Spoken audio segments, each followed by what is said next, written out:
महिलाओं की बंदूक लिए हुए पिक्चर्स, मॉडर्न लाइफस्टाइल से सराबोर आधुनिक इजराइल की तस्वीरें देखकर यह अनुमान लगाना मुश्किल है कि यह देश सदियों तक दुख, मुसीबतों और खून में रंगे हुए इतिहास को लेकर बना है। दरअसल इजराइल दुनिया की एकमात्र कंट्री है जिस पे यहूदी यानी कि जूइश का राज है। 1940 के दशक के पहले यहूदी विश्व के अलग अलग कोने में बिखरे हुए थे, खासकर यूरोप ही उनका घर बन गया था।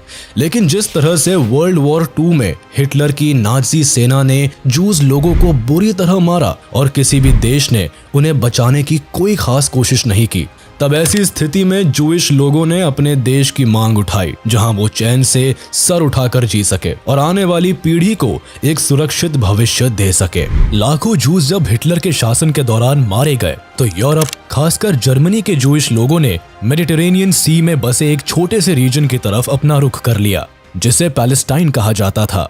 अफ्रीका, यूरोप और विश्व के दूसरे हिस्सों से जूस अब पैलेस्टाइन की तरफ बढ़ने लगे। इस वक्त इनकी आंखों में ख्वाब था अपनी जमीन होने का, अपने लोगों के बीच होने का और अपना एक देश बनाने का जहां उनकी किस्मत यूरोपियन के हाथों ना लिखी जाए। लेकिन सवाल उठता है कि विश्व भर के जूइश आखिर पैलेस्टाइन की तरफ ही क्यों आगे बढ़े? क्यों उन्होंने इस छोटे से देश को अपना कहा?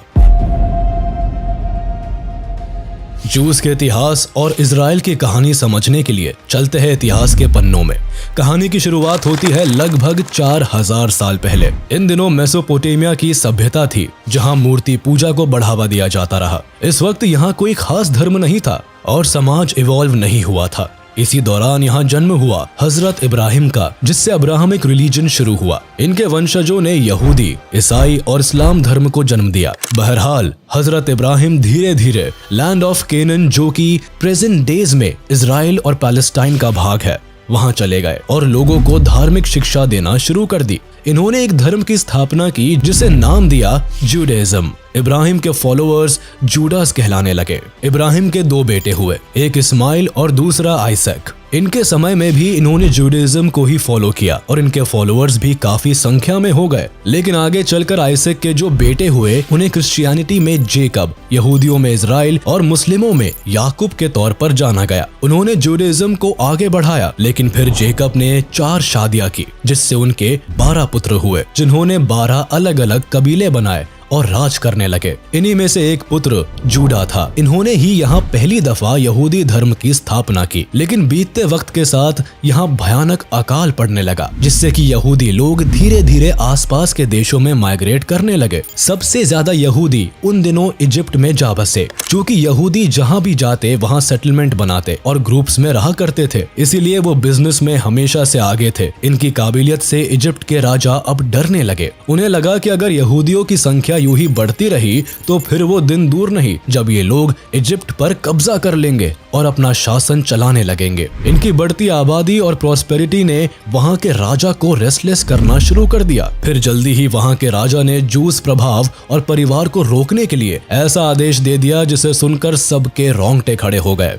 दरअसल इजिप्ट के किंग ने सारे जूस पुरुषों और बालकों को मार देने का आदेश दिया। जूइश महिलाओं को स्लेवरी में धकेलना शुरू कर दिया। इससे न तो केवल शुरुआती दिनों में जूस की पॉपुलेशन घटी, बल्कि बहुत सारे जूस अब दूसरे राज्यों की तरफ भागने की फिराक में लग गए। इसी दौरान इजिप्ट के जूस परिवार में हजरत मूसा का जन्म हुआ था, जिन्होंने बड़ी मुश्किल से इजिप्ट में रहने वाले जूस को इकट्ठा किया और कठिन रास्ते को पार करके अपने जूस काफिले के साथ वापस इजराइल आ गए। इसके बाद मूसा एक धार्मिक गुरु के तौर पर देखे जाने लगे। उनका जूस लोगों के बीच में काफी सम्मान बढ़ने लगा। जब सारे जूइश मिलकर इजिप्ट से अपने काफिले के साथ इजराइल पहुंचे, तब उन्होंने ईश्वर के 10 कमांड्स यानी उपदेश दिए, जिसे मानने से जूस हमेशा सुखी संपन्न रह सकते थे।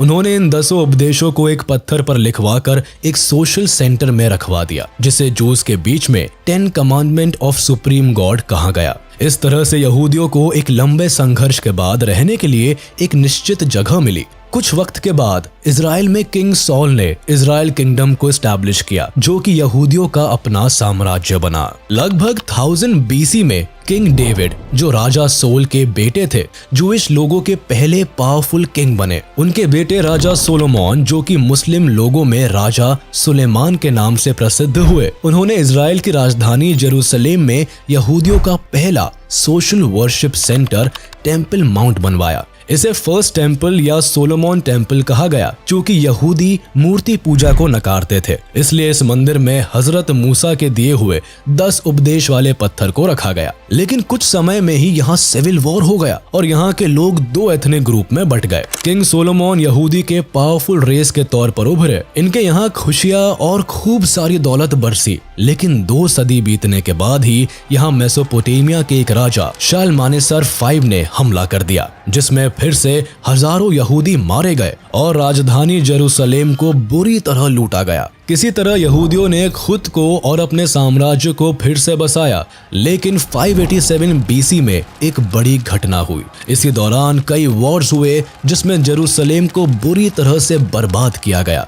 उस वक्त बेबीलोनियन किंग नेबुकदनेस्सर के हुक्म पर पूरी जूडा कम्युनिटी को लूटा गया और भयानक मैसेकर हुआ। जो लोग बच गए उन्हें बेबीलोनियंस अपने साथ स्लेव बनाकर ले गए। बेबीलोनियन किंगडम ने जूडा किंगडम को बर्बाद कर दिया। इसके बाद जूस अब बेबीलोन के कब्जे में रहे। बेबीलोनियंस ने इनके फर्स्ट होली टेम्पल को भी खाक कर दिया और इसी दौरान हजारों जूस को 70 सालों के लिए एग्जाइल में भेज दिया। बहुत सारे जूइश इजराइल छोड़कर भाग निकले और विश्व के कोने कोने में बिखर गए। इस घटना के बाद तो जेरूसलेम और यहूदी दोनों का ही इजराइल में नामो निशान मिट गया। कुछ समय बाद ही ईरान में एक नए एम्पायर का जन्म हुआ, जिसे पर्शियन एम्पायर कहा जाता है। पर्शियन किंग्स ने मेडिटेरेनियन सी के कई हिस्सों समेत बेबीलोन और इजिप्ट को जीतकर एक बड़े भाग में पर्शियन एम्पायर खड़ा कर दिया, जिसमें यहूदियों को थोड़ी स्वतंत्रता मिली। इन्होंने इन यहूदियों को जो एग्जाइल के दौरान बेबीलोन में एज ए स्लेव लाए थे,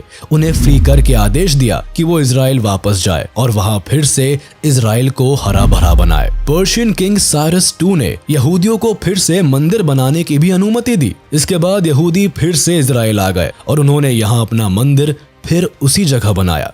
इसे सेकंड टेम्पल कहा गया। यहाँ यहूदियों ने अपना जीवन शुरू किया, लेकिन ये जगह हमेशा ही युद्ध और हमलों में उलझा रहा। कुछ वक्त बीतने के बाद अलेक्जेंडर ने पर्शियन एम्पायर को जीत लिया और इसके बाद जेरूसलेम अब सिकंदर के कब्जे में आ गया।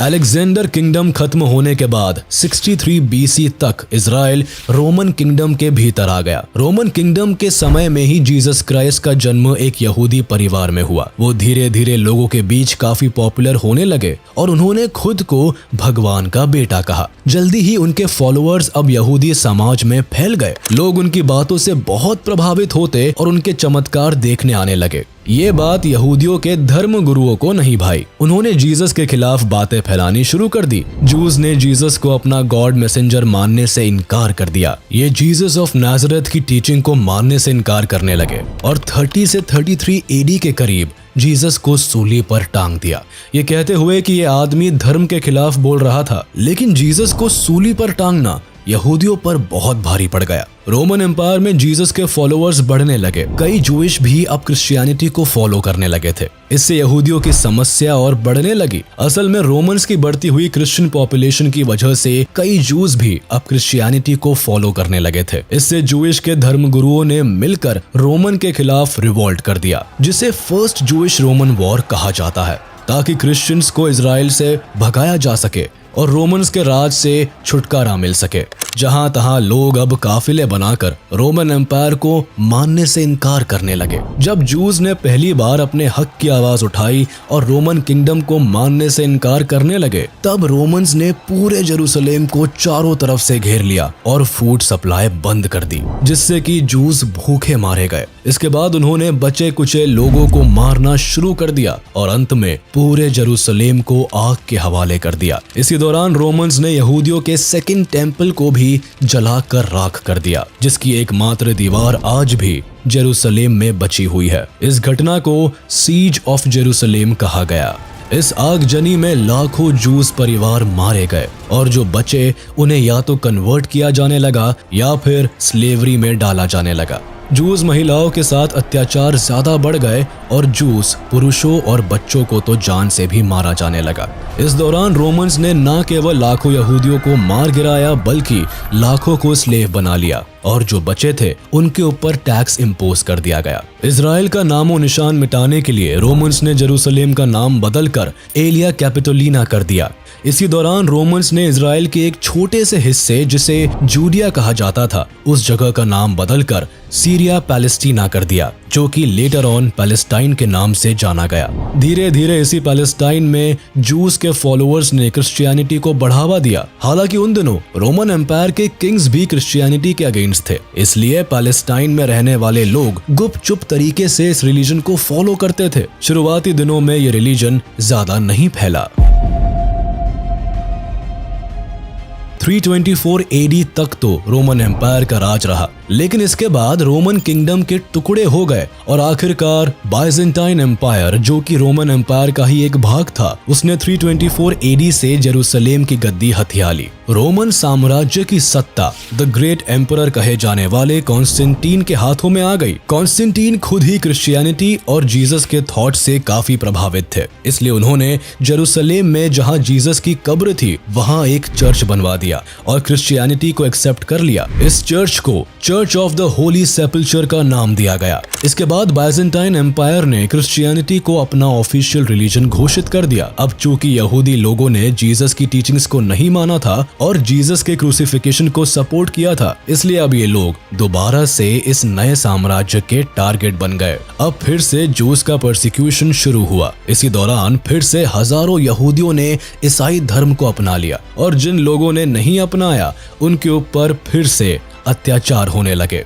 क्योंकि बाइजेंटाइन एम्पायर को पता था कि अगर जूस को थोड़ी भी छूट मिली तो ये तुरंत अपना साम्राज्य बनाने में देरी नहीं करेंगे, इसलिए उन्होंने इस दौरान कई सारे ऐसे रूल्स बनाए जिससे कि जूस लोगों की पावर खत्म होती चली गई। कुछ रूल्स के हिसाब से जूस अपने लिए कोई भी स्लेव या सर्वेंट नहीं रख सकते थे। जूस और नॉन जूइश मैरिज भी बैन कर दी गई। जूस अपने लिए किसी भी तरह की कम्युनिटी वर्शिप सेंटर नहीं बना सकते थे और ना ही उन्हें बहुत ज्यादा संख्या में इकट्ठा होकर प्रेयर्स करने की अनुमति थी। इन सब रूल्स को नहीं मानने वाले जूस को पनिश करने का भी प्रावधान बना। उनकी प्रॉपर्टी जब्त कर ली जाती थी और कई मामलों में उन्हें या तो जेल में डाल दिया जाता था या फिर उन्हें सीधे मौत की सजा दे दी जाती थी। ऐसी बदतर जिंदगी जीते हुए जूस ने कुछ सदियां और गुजारी।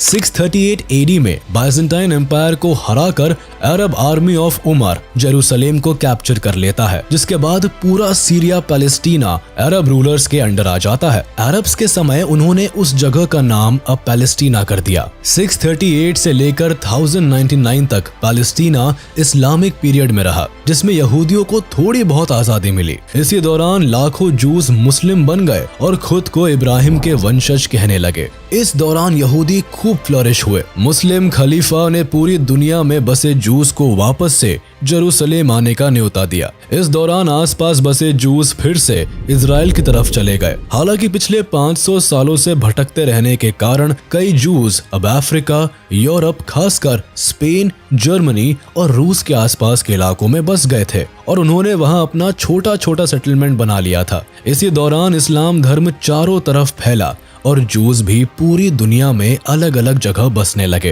1099 तक तो जूस अच्छी जिंदगी जी रहे थे, लेकिन 11th सेंचुरी तक आते आते यूरोपियंस अब समुद्री रास्ते ढूंढते हुए हर जगह को कॉन्कर कर रहे थे। इसी दौरान उन्होंने पैलेस्टीना को भी कॉन्कर किया और यहाँ के लोगों को मारना शुरू कर दिया। इसके अलावा यूरोप की दूसरी जगहों में जहाँ जूस पहले से रह रहे थे उन पर भी अत्याचार शुरू हो गया। दरअसल लगभग सारे यूरोपियन देश क्रिश्चियनिटी को फॉलो करने लगे थे और उनका मानना था कि जूस लोग ही थे जिन्होंने जीसस को क्रूसीफाई किया था, जिसका खामियाजा उन्हें 1000 साल बाद भी चुकाना पड़ रहा था। यूरोपियन क्रिश्चियंस ने न सिर्फ पैलेस्टीना एंड जेरूसलेम को कैप्चर किया, बल्कि यहाँ पर रह रहे जूस की जिंदगी में भी जहर घोलने का काम किया। इनका मानना था कि जेरूसलेम जहाँ जीसस की कब्र थी उसे अरब मुसलमानों से छीना जाए और जूस जो कि जीसस की मौत के लिए जिम्मेदार माने जाते थे उनका खात्मा किया जाए। ये दौर शुरू हुआ 1095 से। जो कि 1291 तक चलता रहा। इस दौरान मुस्लिम और क्रिश्चियन लोगों के बीच भयानक युद्ध हुए, जिसे होली वॉर भी कहा जाता है। दरअसल जूस और मुस्लिम लोग जेरूसलेम को अपना होली लैंड मानते थे, लेकिन क्रिश्चियंस भी इसी जगह को अपना होली लैंड मानते थे और उस पर अपना अधिकार चाहते थे। इसी युद्ध में मुस्लिमों और जूस ने मिलकर ईसाइयों से युद्ध किया ताकि उन्हें जेरूसलेम जाने से रोका जा सके। इस युद्ध में दोनों ही तरफ से लाखों लोग मारे गए, खासकर जूस जो इस रीजन में रह रहे थे। उनकी तो आधी से ज्यादा संख्या इस युद्ध में खत्म हो गई। इसके अलावा यूरोप में जहां भी यहूदी दिखे, वहां ईसाइयों ने उनको जिंदा जलाना शुरू कर दिया।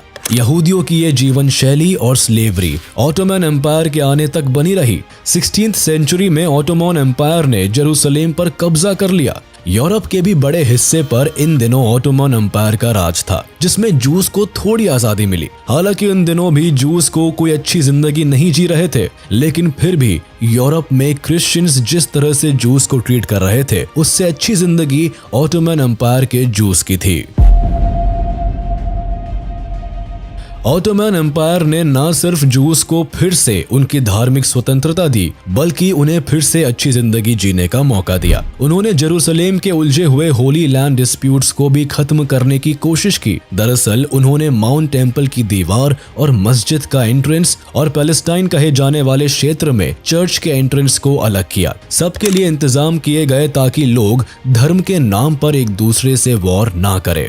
ऑटोमन एम्पायर का ये काम बेशक जेरूसलेम में काफी कारगर रहा। लंबे समय तक इन तीनों धर्मों के बीच कोई धर्म युद्ध नहीं हुए, लेकिन जूस का फेट उनका पीछा कहाँ छोड़ने वाला था। पिछले 2000 सालों से भागते रहने की वजह से अब जूस ज्यादातर मेडिटेरेनियन सी के हिस्सों और यूरोप में बस गए थे। बट यूरोप में अब चारों तरफ जूस विरोधी बातें होने लगी। क्रिश्चियंस अब बिना मतलब के कारण ढूंढकर जूस को मारने लगे। इस वक्त जूस के खिलाफ फैली इस नफरत को एंटीसेमिटिज्म का नाम दिया गया, जिसका मतलब था जूस लोगों के साथ धर्म और रेस के बेसिस पर भेदभाव करना। यह भेदभाव कोई नॉर्मल लेवल का नहीं था, बल्कि एंटी जूइश लोग जूस को समाज का धब्बा समझते थे। उन्हें कम्युनिटी या सोसाइटी के सोशल वेलफेयर स्कीम्स और बेनिफिट से दूर रखा जाता था। उन्हें कई बार तो धर्म के नियम तोड़ने और काला जादू करने के नाम पर जिंदा जला दिया जाता था। 18th सेंचुरी आते आते एंटीसेमिटिज्म पूरे यूरोप एम्पायर्स में फैलने लगा और जूस को एक एक सांस के लिए मोहताज होना पड़ा। आए दिन उनके साथ मारपीट, स्लेवरी और मैसेकर्स होने लगे। एंटी जूइश खासकर ईसाइयों ने जूइश लोगों का मैसेकर करना शुरू कर दिया। औरत, मर्द, बच्चे, यहाँ तक कि प्रेग्नेंट औरतों को एक साथ इकट्ठा करके जिंदा आग में जला दिया जाता था। हजारों जूस को फ्रांस और यूरोप के दूसरे हिस्सों से निकाला जाने लगा। जूस के लिए एक येलो बैच पहनना कंपलसरी कर दिया गया, जिससे कि उन्हें सोशली लोग पहचान सके।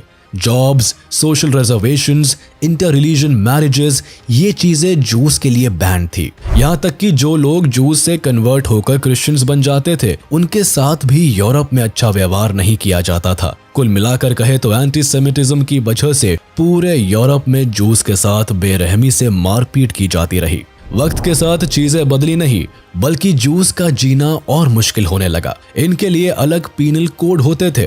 इन्हें हर छोटी बात पर मार दिया जाता था और कुछ सालों के अंतराल के बाद इन्हें देश से निकालने के लिए युद्ध होने लगते। क्रिश्चियंस का मानना था कि जूस सिर्फ अपनी भलाई चाहते हैं और सिर्फ अपने बारे में सोचते हैं, इसीलिए इन्हें सामाजिक जीवन जीने का कोई अधिकार नहीं होना चाहिए। ऐसे में अब लाखों यहूदी लोग परेशान होकर अमेरिका की तरफ भागने लगे। इसी दौरान 18वीं शताब्दी में जब फ्रेंच रेवोल्यूशन हुआ, तब नेपोलियन के टाइम में जूस को अच्छी जिंदगी जीने का मौका मिला। लेकिन नेपोलियन के अंत के साथ ही जूस की जिंदगी की खुशियों की भी अंतिम घड़ी आ गई। लेकिन उनका इस तरह से बार बार भागना अब उनकी पीढ़ियों को नागवार गुजरने लगा। धीरे धीरे जूस लोग अपनी धरती की मांग करने लगे। उनकी ये डिमांड मोस्टली यूरोपियन कंट्रीज से थी, क्योंकि उन्हीं के कारण मॉडर्न टाइम में जूस बेघर हो रहे थे और जहां तहां भागकर जिंदगी जीने को मजबूर हो रहे थे।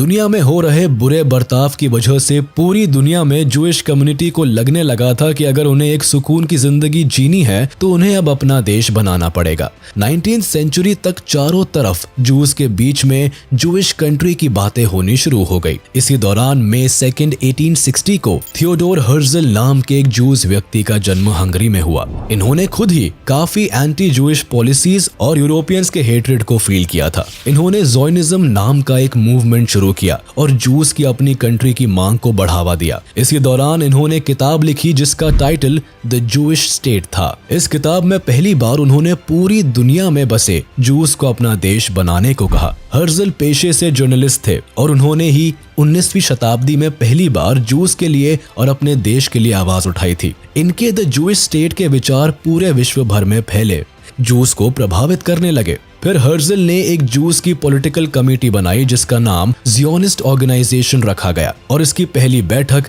1897 में स्विट्जरलैंड में हुई। इस बैठक के बाद ज़ियोनिस्ट मूवमेंट को सपोर्ट करने के लिए विश्व भर में फैले जूस इस ऑर्गेनाइजेशन में पैसे भेजने लगे। देखते देखते कुछ ही समय में यह ऑर्गेनाइजेशन ने बहुत पैसे इकट्ठे कर लिए जिससे कि जूस का एक अपना देश बनाया जा सके। उन दिनों पूरे यूरोप में डेथ टू द जूस का नारा गूंजने लगा था जिससे कि पूरी जूस फैमिलीज में काफी डर फैलता जा रहा था। ऐसे में हर्जल ने विश्व भर में फैले जूस को अपने वतन इजराइल, जो कि अब पैलेस्टाइन बन गया था, वहां आने को कहा। उनके उस बुलावे के बाद काफी मात्रा में जूस अपने वतन इजराइल की तरफ बढ़ने लगे। हर्जल को यह भरोसा था कि एंटीसेमिटिज्म को यूरोप से हटाना नामुमकिन है और इस वजह से जूस हमेशा ही दुख भरी जिंदगी जीते रहेंगे। इसीलिए उन्होंने जूस स्टेट की मांग तेज कर दी। उनके बुलावे पर फिर से जूस का काफिला पैलेस्टाइन की तरफ बढ़ने लगा। जिसको जैसे संभव हुआ वो उसी हालत में पैलेस्टाइन की तरफ बढ़ निकला। कुछ लोग तो एंटीसेमिटिज्म के मारे पैदल ही रेगिस्तान पार करते हुए पैलेस्टाइन पहुंच गए। चूंकि उन दिनों पैलेस्टाइन ओटोमन एम्पायर के हाथ में था, इसीलिए जूस के यहाँ आने पर कोई रोक टोक नहीं हुई। जूस के यूरोप से पलायन करके पैलेस्टाइन पहुंचने के इवेंट को आलिया का नाम दिया गया। हर्जल के इस बुलावे पर पहला आलिया 1882 एंड 1903 के बीच हुआ जिसमें लगभग 35,000 जूस इजराइल वापस आए। इसके बाद दूसरा आलिया 1904 एंड 1914 के बीच हुआ जिसमें फिर से लगभग 40,000 जूस इजराइल आए। इसी बीच वर्ल्ड वॉर 1 शुरू हो गया। इसके दौरान भी लगभग 40,000 जूस पैलेस्टाइन आ गए। लेकिन पैलेस्टाइन आकर भी जूस यहाँ एक भगोड़े की तरह जीवन जी रहे थे। जूइश लोगों ने बॉर्डर वाले इलाकों में अपना सेटलमेंट बनाया, लेकिन जूस के पास काफी पैसे थे जिसका इस्तेमाल करके वो अपना शहर, स्कूल्स, हॉस्पिटल्स और संस्कृति को फ्लोरिश करना चाहते थे। जूस अपना देश किसी भी कीमत पर बनाना चाहते थे और इस बात की खबर ब्रिटिशर्स को काफी अच्छे से थी। उन दिनों अमेरिका में जो जूस थे वो काफी फ्लोरिश्ड और रिच थे और वही लोग मेनली ज़ायनिस्ट ऑर्गेनाइजेशन को पैसे भेज रहे थे। अमेरिका के वर्ल्ड वॉर 1 में एंटर कर जाने के बाद अब जूस भी कुछ हद तक प्रो ब्रिटिशर्स हो गए। इस बात का फायदा उठाकर ब्रिटिश एम्पायर ने अपनी कमजोर होती हुई इकोनॉमी को बूस्ट करने और वॉरफेयर के खर्चे को उठाने के लिए 1917 के आसपास जूस लोगों से फाइनेंशियल मदद मांगी। बदले में उन्होंने ये कहा कि अगर जूस उन्हें पैसों से मदद करते हैं और अगर ब्रिटिशर्स वर्ल्ड वॉर 1 जीत जाते हैं तो वो लोग जूस की अपनी कंट्री इजराइल बनाने में मदद करेंगे। ब्रिटिशर्स के इस वादे पर भरोसा करके जूस ने ब्रिटिशर्स को सपोर्ट किया। उन दिनों ये प्रस्ताव जूस और British foreign secretary Arthur Balfour के बीच हुआ था जिसे बैल्फोर डिक्लेरेशन भी कहा जाता है। इस प्रॉमिस पर भरोसा करके जूइश लोगों ने ब्रिटिशर्स को ऑटोमन के खिलाफ जाकर फाइनेंशियल मदद की। इस युद्ध में ऑटोमन एम्पायर हार गया और पैलेस्टाइन अब ब्रिटिशर्स के कब्जे में आ गया। पैलेस्टाइन जब ब्रिटेन के कब्जे में आया तो पूरे विश्व से जूस पैलेस्टाइन की तरफ बढ़ने लगे। जूस लीडर्स ने देखा कि लोग अलग अलग जगहों से आ रहे हैं और उनकी बोली, भाषा और लाइफस्टाइल भी एक दूसरे से अलग है, तो उन्होंने पूरी जूस सोसाइटी को यूनिफॉर्मिटी देने के लिए एक शहर बसा लिया जिसका नाम सिटी ऑफ टेल अवीव दिया गया।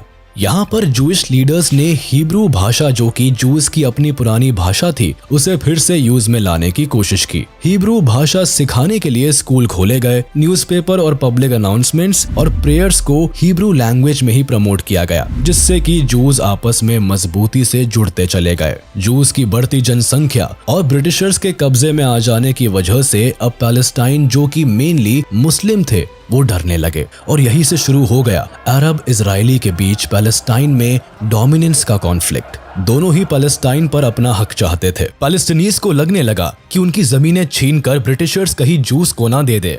इसके बाद पैलेस्टीनीज ने जूस और ब्रिटिश आर्मी के खिलाफ रिवोल्ट कर दिया, जिसे शांत करने के लिए ब्रिटिशर्स ने जूस के सिर्फ 10,000 लोगों को ही एक साल में पैलेस्टाइन आने की परमिशन दी। लेकिन पोलैंड, रशिया और जर्मनी में बढ़ते एंटीसेमिटिज्म की वजह से लाखों जूस बिना किसी रूल की परवाह किए इल्लीगली पैलेस्टाइन में आने लगे। इसी बीच जूस ने अपनी सिटी में एग्रीकल्चरल लैंड्स को बनाया और खेती शुरू कर दी। इसके अलावा हिस्टाड्रूट, जो कि लेबर संगठन था, उसे भी बनाया गया। इसके बाद उन्होंने एक इलेक्टेड असेंबली, अपनी नेशनल काउंसिल और हगाना, जो कि इजराइल की डिफेंस फोर्स थी, उसे भी स्टैब्लिश कर लिया। एक तरह से इन्होंने पैलेस्टाइन में अपना देश बनाना शुरू कर दिया। लेकिन इसी बीच जर्मनी में हिटलर के राइज की वजह से जूइश लोगों पर बहुत अत्याचार होने लगा, जिससे भागकर फिर लाखों की संख्या में जूस अपने देश इजराइल की तरफ लौटने लगे। जूस के बढ़ते पॉपुलेशन की वजह से अब पैलेस्टाइन में कॉन्फ्लिक्ट्स तेज हो गए, लेकिन इस बार जूस भागने के मूड में नहीं थे। उन्होंने अपनी फोर्सेस को तैयार किया, जिससे वो पैलेस्टाइन के खिलाफ सिविल वॉर भी जीत रहे थे। 1933 से 1938 तक पैलेस्टाइन में कई सिविल वॉर्स हुए, जिसमें कई जूइश और मुस्लिम मारे गए। इसी बीच आमिन अल हुसैन, जो कि जेरूसलेम का मुफ्ती था और अरब हायर कमेटी का प्रेसिडेंट था, उसने जूस को पैलेस्टाइन से मारकर भगाने के लिए हिटलर से दोस्ती करनी चाहिए। वो जर्मनी जाकर हिटलर की सेना में शामिल होना चाहता था, जिससे कि पैलेस्टाइन में भी मुस्लिम एसएस आर्मी बनाई जा सके और जूस के साथ वही सुलूक पैलेस्टाइन में भी किया जा सके जो उस दौरान जर्मनी में हो रहा था। हिटलर ने मुफ्ती को कभी भी ज्यादा वैल्यू नहीं दी, लेकिन मुफ्ती ने हिटलर के दाहिने हाथ माने जाने वाले एडोल्फ आइकमैन से दोस्ती कर ली। इसके बाद वर्ल्ड वॉर 2 के दौरान ब्रिटिशर्स ने पैलेस्टाइन के बॉर्डर को पूरी तरह से सील कर दिया, जिससे कि जूस का पैलेस्टाइन में एंटर करना नामुमकिन हो गया। ऐसे में बाकी देशों ने भी जूस के लिए अपने देश के दरवाजे बंद कर दिए। 1939 में वर्ल्ड वॉर 2 शुरू हो गया, जिसमें लगभग 60 लाख जूस हॉलोकॉस्ट में मारे गए और जो बच गए वो किसी तरह से इजराइल भागकर चले आए। हॉलोकॉस्ट के भयानक दर्द से गुजरने के बाद अब जूस के इंतजार की हद खत्म हो गई। उन्होंने अपना देश बनाने के लिए फिर से ब्रिटिश एम्पायर पर जोर डालना शुरू कर दिया। इस बार जूस पीछे हटने वालों में से नहीं थे। उन्होंने अपने हाथों में बंदूक उठाई, जिससे कि इजराइल एक स्वतंत्र देश बन सके। अब इजरायलीज फोर्सफुली ब्रिटेन के अगेंस्ट जाकर हॉलोकॉस्ट से बचकर आए यहूदी को अपने देश में लाना शुरू कर दिया। कई छोटे छोटे कॉन्फ्लिक्ट्स हुए, जिनमें जूस और ब्रिटिशर्स दोनों ही मारे गए, लेकिन फाइनली जूस ने ये जंग जीती। 1947 में Zionist movement homeland for the Jewish people काफी तेज हो गया। वर्ल्ड वॉर 2 के बाद ब्रिटिश इकोनॉमिकली काफी कमजोर हो गया था, इसलिए उन्होंने व्हाइट पेपर रिलीज करके कहा कि वो लोग 15 मई 1948 को पैलेस्टाइन छोड़कर चले जाएंगे। लेकिन यहाँ तो अब तक ब्रिटिश एम्पायर के द्वारा यहूदियों को प्रॉमिस किया गया होमलैंड मिला ही नहीं था, तो फिर अरब्स और जूस के बीच होने वाली युद्ध भी लाजमी ही था। लेकिन इस मामले को तब यूएन कमीशन ने संभाला और पैलेस्टाइन के डिवीजन की बात प्रपोज की। शुरुआती दिनों में तो जूस के सपोर्ट में कोई भी नहीं आया, लेकिन जैसे ही अमेरिका ने अपना वोट जूइश स्टेट इजराइल के फॉर्मेशन के पक्ष में दिया, वैसे ही यूएसएसआर ने भी जूस के सपोर्ट में वोट कर दिया। फिर फाइनली जब यूएन कमीशन में पैलेस्टाइन और इजराइल के बंटवारे के लिए वोटिंग हुई, तब 33 देशों ने इजराइल के पार्टीशन प्लान को समर्थन दिया, जबकि 12 मुस्लिम देश और अपना एक भारत इस पार्टीशन के खिलाफ थे। सबसे मजेदार बात यह है कि ब्रिटेन,